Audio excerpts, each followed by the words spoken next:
굿모닝. 하나님의 음성에 귀를 기울이는 하루가 되시기를 축복합니다. 5월 30일 월요일 아침입니다.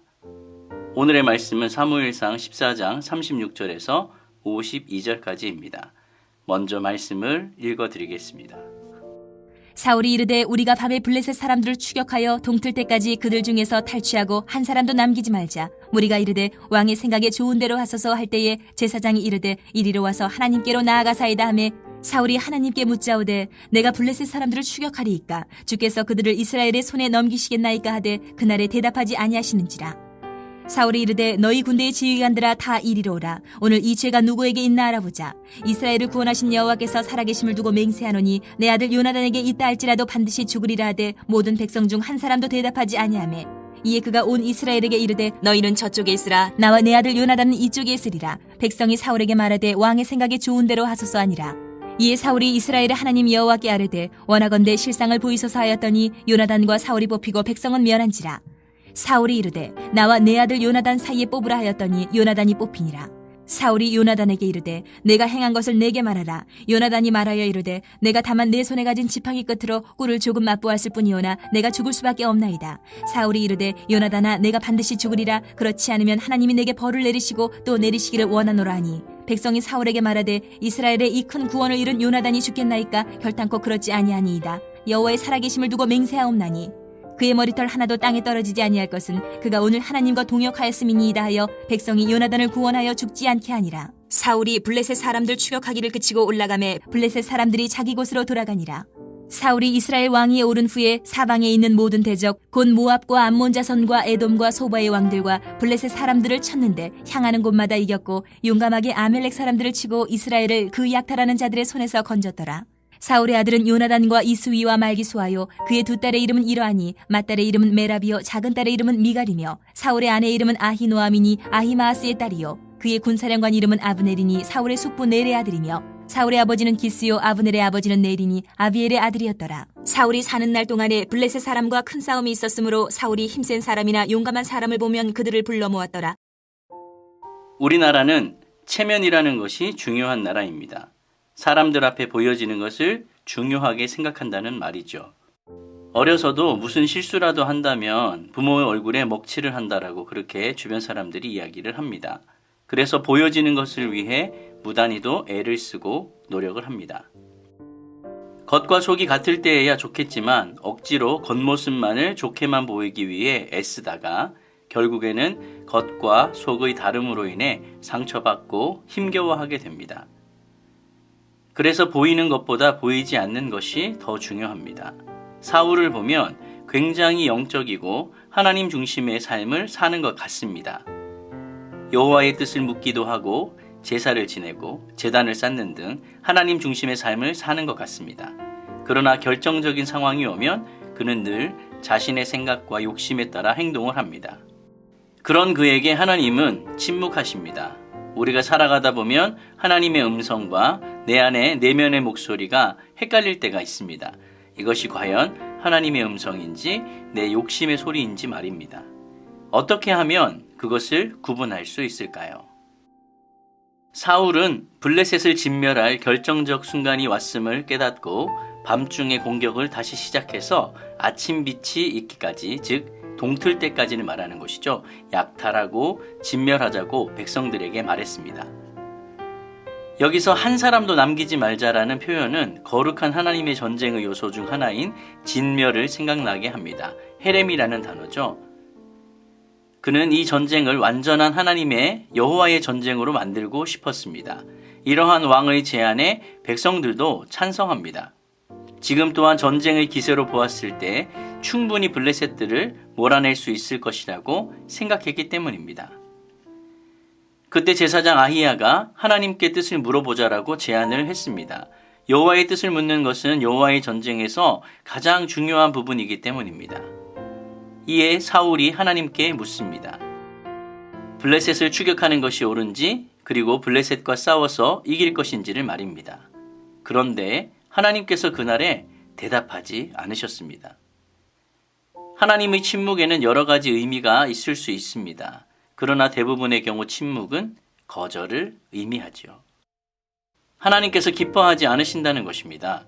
사울의 물음에 침묵하시는 여호와의 모습은 다윗에게 언제나 응답하셨던 것과는 굉장히 대조가 되는 모습입니다. 심지어 이 앞에서 아들이었던 요나단이 하나님께 물었을 때도 하나님께서는 답을 주셨습니다. 그것과도 비교가 됩니다. 사울은 사실 이전에도 하나님께 응답을 받으려 했던 적이 있었습니다. 그러나 이내 그 결과를 기다리지 못하고 미리 포기해버리기도 했습니다. 오늘 말씀의 앞부분인 14장 초반부에서 요나단으로 인해 혼돈에 빠진 블레셋 진영을 보고 하나님의 뜻을 알아보려고 아히야에게 명령을 했습니다. 그러나 급히 그 손을 거두라고 명령하고 그저 눈에 보이는 대로 전쟁에 참여하게 됩니다. 겉으로 볼 때는 거룩한 것처럼 보이고 하나님의 명을 받드는 것처럼 행동하지만 실제로는 그저 눈에 보이는 대로 자신의 생각대로 결정하고 행동을 합니다. 하나님의 뜻을 묻는다는 것은 그 응답을 기다린다는 뜻입니다. 그러나 사울은 그 신용만 할 뿐 정말 하나님의 뜻을 구하지는 않았습니다. 결국 그러한 사울에게 하나님은 응답하지 않으셨습니다. 여러분은 때때로 나타나는 하나님의 침묵 앞에 어떻게 반응하고 계십니까? 오늘 말씀을 보니 사울이 참 많이 당혹스러웠을 것입니다. 왜 그럴까요? 온전히 하나님의 뜻을 구하였다면 그 대답이 yes이건 no이건 또는 wait이건 아무런 문제가 없습니다. 순수히 하나님의 뜻을 구하는 것이었다라면 말입니다. 사울의 경우는 본인이 원하는 대답이 따로 있었던 것이죠. 바로 yes라는 대답 말입니다. 그런데 그 대답이 없으니 당혹스러운 것이죠.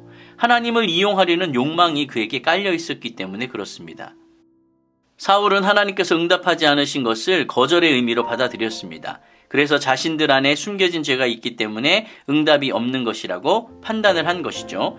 그리고 그 원인을 거기에서 밝혀내려고 합니다. 결국 제비 뽑기를 통해서 금식의 맹세를 어겼던 요나단을 찾게 됩니다. 사울은 하나님의 전쟁에 하나님의 마음을 상하게 한 누군가가 있어서 이러한 문제가 발생했다라고 보고 있습니다. 맞습니다. 보기에는 그럴듯해 보입니다. 거룩함의 정점을 찍고 있는 듯한 모습입니다. 그러나 사실은 하나님의 침묵은 요나단이 금식의 맹세를 깬 것 때문이 아니라 바로 사울 때문이라는 것을 우리는 잘 알고 있습니다. 백성들 또한 요나단이 금식 맹세를 어겼다는 것을 알고 있음에도 불구하고 아무도 나서지 않고 침묵합니다. 39절을 다시 한번 읽어보겠습니다. 이스라엘을 구원하신 여호와께서 살아계심을 두고 맹세하노니 내 아들 요나단에게 있다 할지라도 반드시 죽으리라 하되 모든 백성 중 한 사람도 대답하지 아니하매. 자신의 욕망을 위해 하나님을 이용하려 했던 사울에게 하나님은 침묵하셨습니다. 그럼에도 사울은 그 침묵을 다른 이유를 찾음으로써 자신의 정당성을 지키려고 합니다. 어리석은 지도자가 하나님을 경외하지 않아서 결국 자신의 아들마저 희생시키려고 합니다. 제비에 뽑힌 요나단을 향해서 사울이 무슨 일을 했는지를 밝히라고 말합니다. 요나단은 이렇게 대답을 하죠. 그저 꿀을 조금 맛보았을 뿐입니다 라고 말입니다. 무슨 거창한 죄를 지은 것도 아니고 요나단의 입장에서는 금식의 맹세를 자기는 몰랐기 때문에 아주 적은 일인 것이 맞습니다. 그러나 왕이었던 아버지 사울을 위해 그는 자신의 생명도 내려놓습니다. 그 요나단 앞에 사울은 요나단을 반드시 죽일 것을 선포합니다. 그러나 백성들이 요나단을 변호하지요. 요나단이 이 큰 구원을 성취했다라는 것과 하나님께서 요나단과 함께 일하였다는 것을 말하며 요나단의 생명을 위해 간언합니다. 결국 사울은 블레셋 추격을 중단하고 기브아로 돌아가게 됩니다. 오늘 말씀을 정리해 보겠습니다. 하나님의 뜻과 내 내면의 목소리를 어떻게 구분할 수 있을까요? 간단히 말씀을 드리면 그 어떤 결과가 나타나든지 내가 그 결과를 받아들이는지 못 받아들이는지를 보면 됩니다. 정말 하나님의 뜻을 구했다면 그 응답이 무엇이건 하나님의 음성을 받아야만 합니다. Yes, No, Wait. 이 모든 것들 가운데 주시는 그 응답대로 받을 수가 있어야 하는 것이죠. 내 생각과 내 소욕과 다르다고 해서 하나님의 응답을 혹시 외면하고 있지는 않습니까? 어떤 응답이건 여전히 내가 하나님을 경외하고 있는지 내 마음에 평안이 있는지를 점검해 보시기를 바랍니다. 하나님의 뜻을 묻는다고 하면서 내 욕심의 소리에 귀를 기울이지 않기를 바랍니다. 그렇게 온전히 하나님의 음성에 순종하는 저와 여러분이 되시기를 예수님의 이름으로 축원드립니다. 아멘.